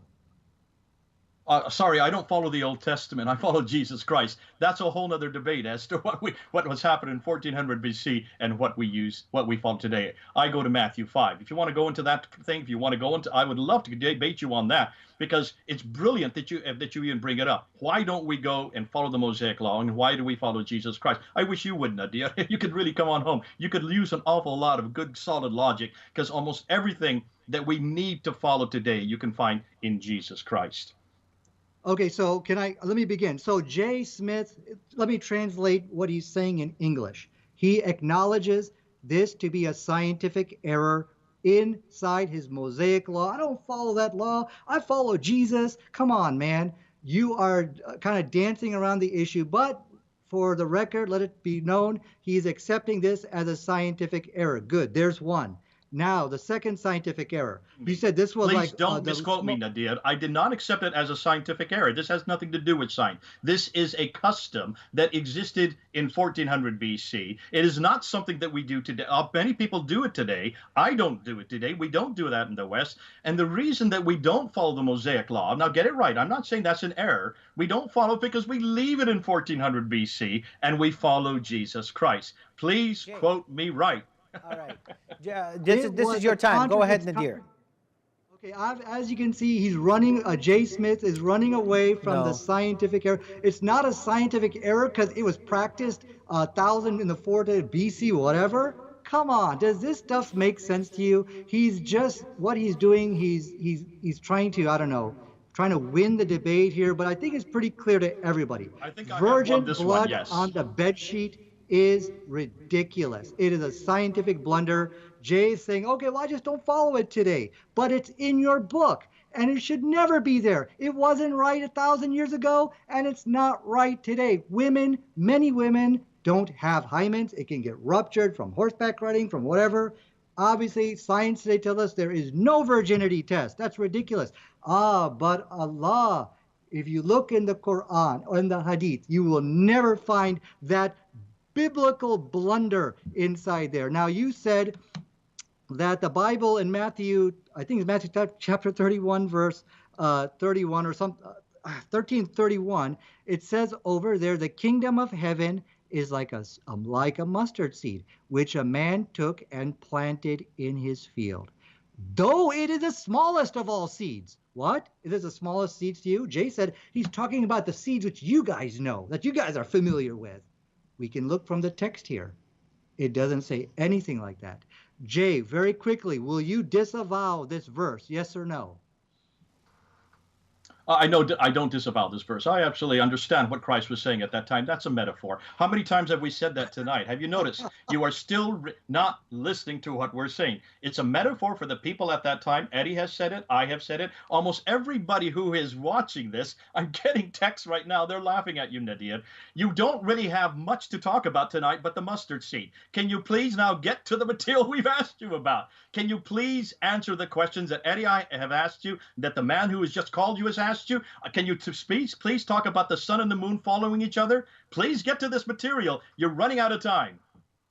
Okay, so now, as you can see, he said this is what all false religions will try to deceive you. They will try to deceive you into tricking you that this is all metaphorical. Well, you know what? Two can play at that game. Yeah, Jay, all that stuff you pointed about the sun and the moon following each other, that's all metaphorical. Let's all go home. There you go. Look, I can use his same wacky, quacky explanation to explain everything he's saying. But I noticed tonight, I'm not going to do that because whatever he's presenting as scientific miracles can easily be explained. Now, when they say about the sun and the moon following each other, it all depends from which perspective you're talking about. If you're talking about from our perspective, absolutely. One day that you can look at the sun coming up, and then you look at the moon coming up. So it definitely, from our perspective, one is following the other. But if you look, so the question tonight is really what perspective is the Quran speaking of? So now let's get back to the issue about he still cannot accept that bees eat fruit. And this is the astonishing miracle of the Quran. Even people today don't know that. Now I'm going to quote you, honey, bee sweets, do bees eat fruit? Look what they say. The short answer, yes. Honey, bees, especially in the nectar dearth, find ripe fruit very much to their liking. End of quote. I can send you that. I also quoted him the citation that from the fruits, that the honey comes from the honey stomach. That I quoted you, The Guardian. I have my links. I can show it to you. Just read it right now.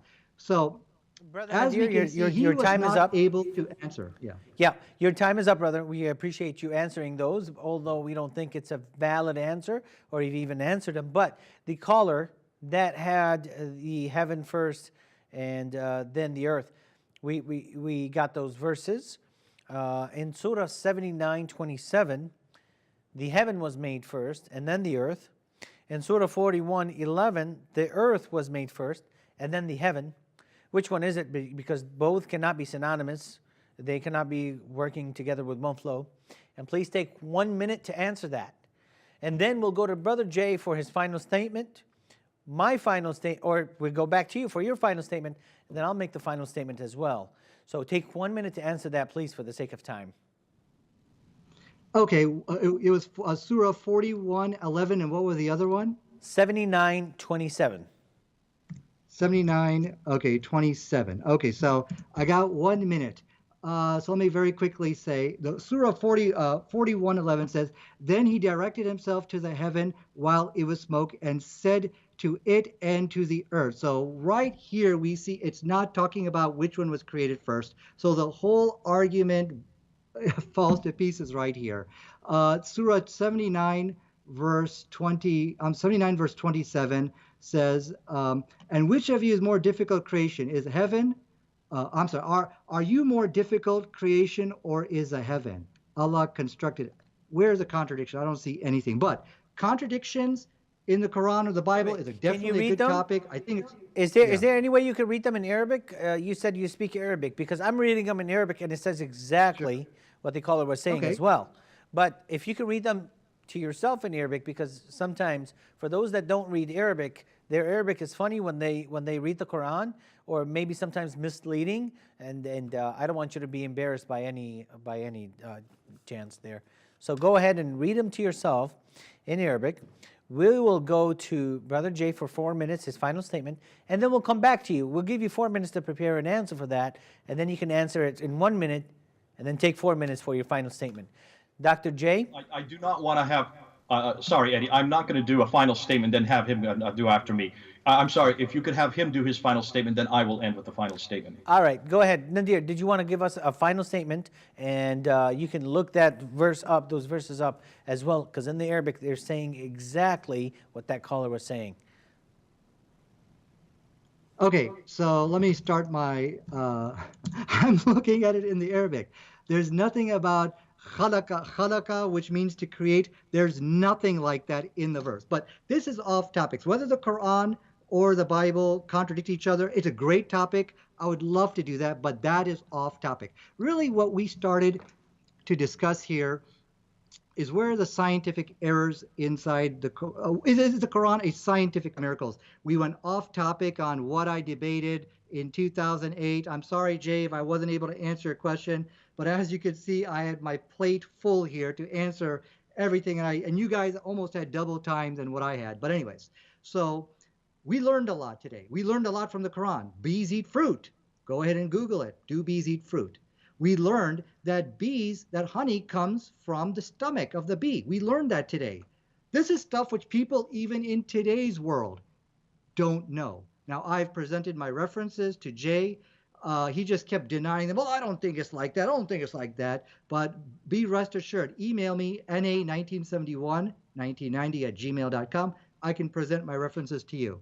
But you can just Google the stuff yourself. Just type bee honey stomach, and you'll get so many references for that. I've already provided my reference for that from The Guardian. So 4 scientifically correct statements, back to back. 1, 2, 3, 4. Sorry, a man in the desert 1,400 years ago cannot make those statements. Even if the stuff is observable or is mentioned in the past, if you're copying, well, then you're going to copy a lot of the blunders and the scientific errors if you're doing that. That's a very stupid thing to do.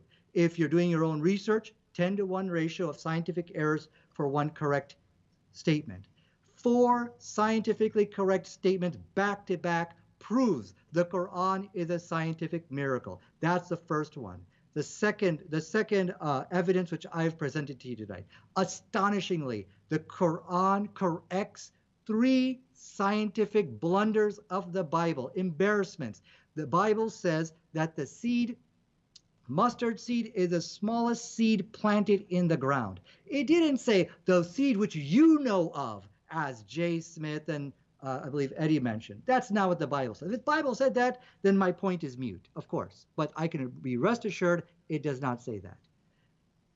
And you can learn more about it by just Googling mustard smallest seed Bible. Just put that in Google and you can read articles on it. Thank you, Nadir. We appreciate you being here once again, and we look forward to seeing you on some future shows as well.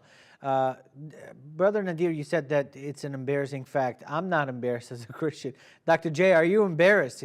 Because I'm not. These are not very well-known facts, and I wish that the Muslims would do the same thing that we're doing. We're quoting their own sources, their own tafsirs to explain their own passages, yet he's going to go to Google and he's going to look up his own understanding or an Islamic understanding of biblical scriptures. But Dr. J, give us your final 4 minutes, and then I will take 2 minutes and we'll go from there.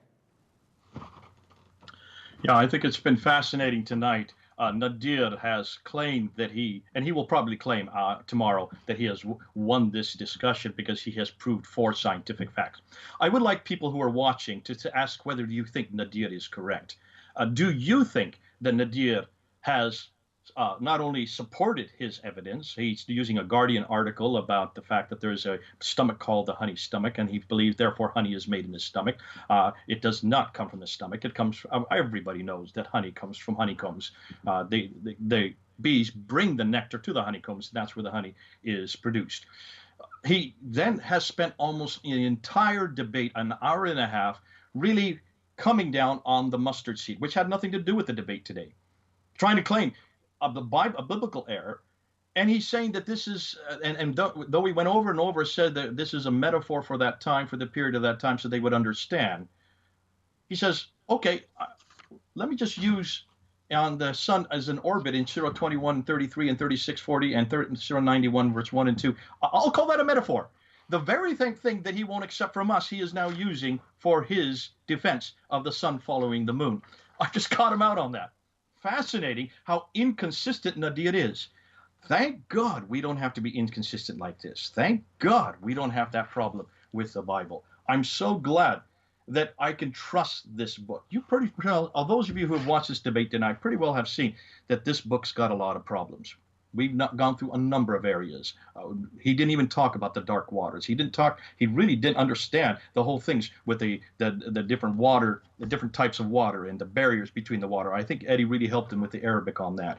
But I'm not sitting here to quibble on that. He certainly did not understand about the difficulty with the bees, even though he kept on repeating that I have got some source from a Guardian article.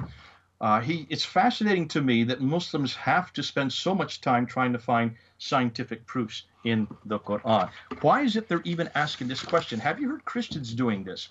Do we need scientific proofs from the Bible to prove that this is authoritative? Do we even have any schools that go around giving scientific proofs? I wanted to find out if this was so, and I did a bit of Googling today, and it's fascinating that I never took a course on scientific proofs of the Bible because no one even asked that question. It's not a question that should be asked because we have whole different criteria for the Bible as to whether we know its authority or not. A good paper written by Dr. Norman Geisler, and I can send it to you, Nadir. This paper here, if anybody wants it, just ask the station. They'll send it to you. It goes and he shows through 11 different areas of how you need to read the Bible. And he talks about metaphors, and he talks about similes, and he talks about many different styles of writing that is not found in the Quran. Before you attack the Bible and you attack these scientific proofs, make sure that you understand what the author is saying. Make sure you understand the genre that is being used. What is fascinating, however, I want to find out if there are scientific proofs in the Bible. And here's a whole page of scientific proofs in the Bible. We could have gone through this and spent another whole hour just on this. It's got hydrological proofs, it's got geological proofs, astronomical proofs, meteorological proofs, biological proofs, over 50 different proofs showing that these are scientific proofs that would not have been known at the time that the books that we're writing were written. And yet that's what Nadir has been trying to say all night tonight. Notice I didn't even have to go to that in the Bible. But this proves to me that there is a real problem with the Quran. If Muslims are this desperate that they have to find these kind of proofs, and there's whole in ministries that are working towards this, then there's something missing in the Quran that we don't have in the Bible. I wish he'd come back to this book. I wish he'd come back to the man behind this book. See, our Jesus does not lie. The Quran, the Bible does not lie. We don't even have this kind of debate. What I would really like to do with Nadir or somebody else is to go and actually ask the questions about how the Quran was put together, whether or not it really is from God or if it is from man. Now, I see my 4 minutes is up, and I'll stop there. It's been a good time. Thanks, Nadir. It's the first time I've met you. It's the first time I've even done a debate on this subject. Thank you for the time that you did spend. I don't think your conclusions are held by most of the people that have watched this discussion. It's been a good discussion. We've been even killed. Thanks, Eddie. You've done a great time moderating. I didn't realize you were actually going to join in this debate. I thought it was just between Nadir and myself.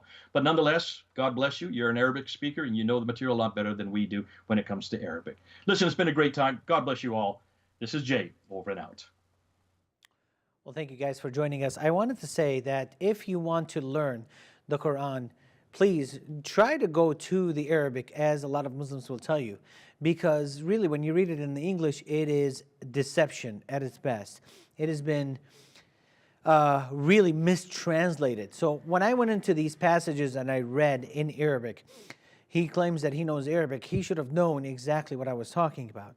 So when I mentioned the shooting stars as meteorites, or the meteorites as shooting stars that are shot at Satan, I went to chapter 67, verse 5, and in the Arabic, it says exactly that.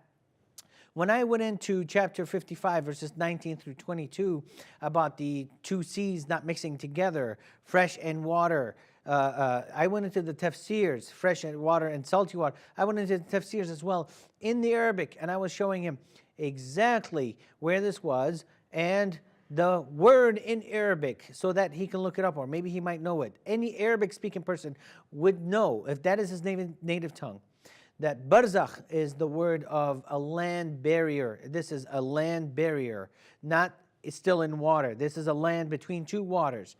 If we were to go to the understanding of how Satan and the shaitans, the demons right after him, were being brought forth to this life.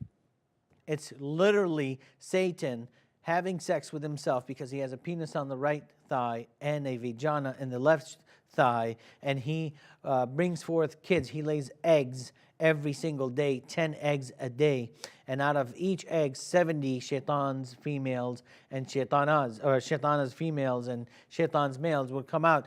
I mean, this is kind of the ridiculousness that we have to deal with. So we'll mention this to the Muslims. They ask us questions about the Quran, the Bible.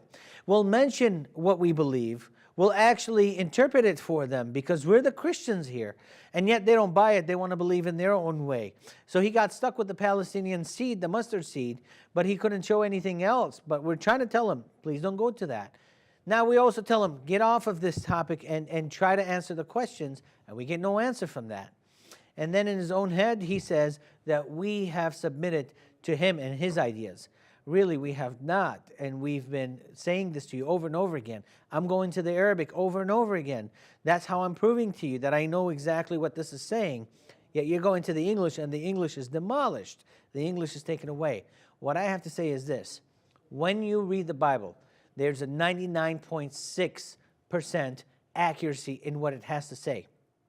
99.6% accuracy in what it has to say.